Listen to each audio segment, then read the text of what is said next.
Ayasin mo. Wala siyang pwesto sa katawan mo because God gives you your life. Ganon. Alam mo, 1996, gusto akong operahin sa puso. May sakit ako sa puso. No? Gusto akong dalhin sa Hawaii. Nasa Guam ako. Yung apo ko 2 years old lang. Ano? 31 na siya ngayon. Ha? Sabi ng doktor, kailangan na-operahan ako kasi ang core arteries ko is blocked. Excuse me. Pero sabi ko, ayaw ko magpa-opera. No? Nagdasal lang ako ng nagdasal. Ngayon, paano mo mapapaliwanag na nag-clear yung arteries ko? Na-clear yung apat. Oo.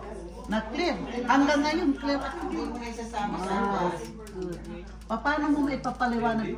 Yung talagang kusang ano mo na talagang lumalapit, pinamahala mo sa Diyos yung katawan mo. At huwag mong tatawagin ang sakit. Huwag na huwag. May power ka to revoke ang ano, palayasin mo sa katawan mo. It does not belong to your body. Huwag mong tawagin ang tawagin dahil pag tinawagan mo, aba, tuwang-tuwa yan, ay, dali, tawa. Sige, anuin pa rin natin, tinatawag yung sakit niya, sige, dagdagan pa. O totoo yan. Kasi ako, naranasan ko yan. Hindi ako magsasabi ng tungkol sa iba, ako naranasan ko yan. Talagang inaano ko na ano, sabi ko, pinalalayas kita sa katawan ko. Sabi kong gano'n. In the name of Jesus, I am free. Sabi ko, you have no power over me. In the name of Jesus, I am free. Lumayas ka sa katawan ko. Yeah. It does really help. Ano daw sila? Nangitim na itong ano ko, itong mga kuko ko. Nangitim na ako. Nangitim na yung mga kuko ko. Di ba, Los? Opo. Nandoon sila. Dahil sa bahay sila nakatira. Na-witness po namin yun. Oh. Pero kung may sakit na talaga tayo, kailangan lalo kang yumakap sa Panginoon si Kristo. Dahil, okay, na ano ng doktor, na nakita ng doktor, nasa sa iyo kung paano ka kakapit sa Diyos. Totoo yun. Kaya ako, lagi kong inaano ito sa mga tao na may sakit. Kasi kung ang sakit ang iisipin mo, manghihina ka. Ito. Ako, mother, pag nasa doktor ako anong nararamdaman mo? Anong sakit mo? Sabi ko, wala akong sakit. Wala akong sakit. Oo. Ay, talaga. Ngayon, hindi mo paano mo mapapaliwanag yung apat na artery punong-puno.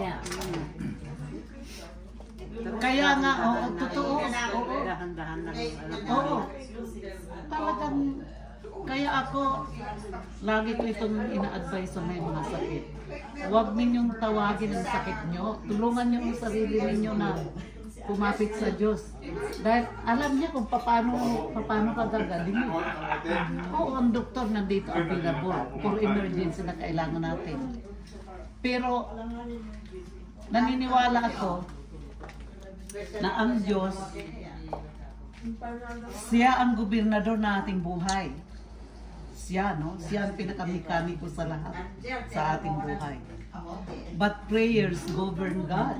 Kung sobra kang nananalangin at mamatawa kang talaga, gumaling ka. Pagagalingin ka. Long time ago, hindi ako makalakad. Dahil may spinal problem ako. 70 degree ang layo ng ating spine. Nilagay ako sa traction, nilagay ako sa nilagay ako sa machine na hinihila pa ganun. Ang tagal, pero hindi, that time 70 pounds lang ako. Oh, payat ako. Sabi hindi ako pwede magkaanak kasi yung spinal ko nga. Tapos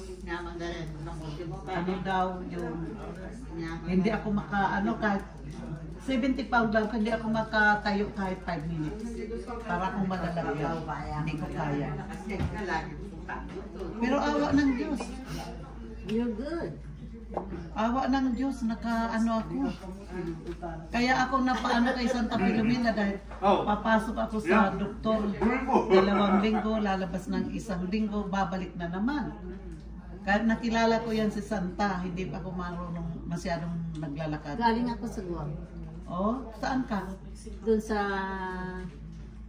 Bato. Malapit sa Tamuning. Ah, Dede do? Dede do. Oh, dede. Si Mother Astumbo. Astumbok sa may INCS. Oh, doon ka banda Oo, sa... doon ako. 1976, doon ako dumating sa Guam. Dumating ako doon 1970. Oh, tinandun ka pala, nandun ako. Oo. Na ako. Can you imagine, dito pa tayo nagkita. Hindi naman tayo nagkita sa Guam.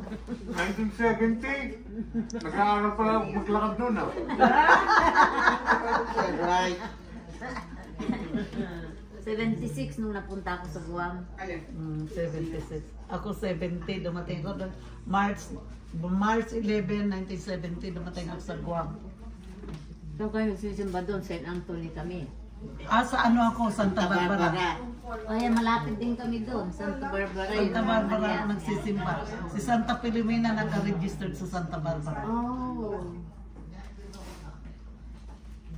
Tingnan mo, nakakaano, no? Mm. Mabili yung kamote.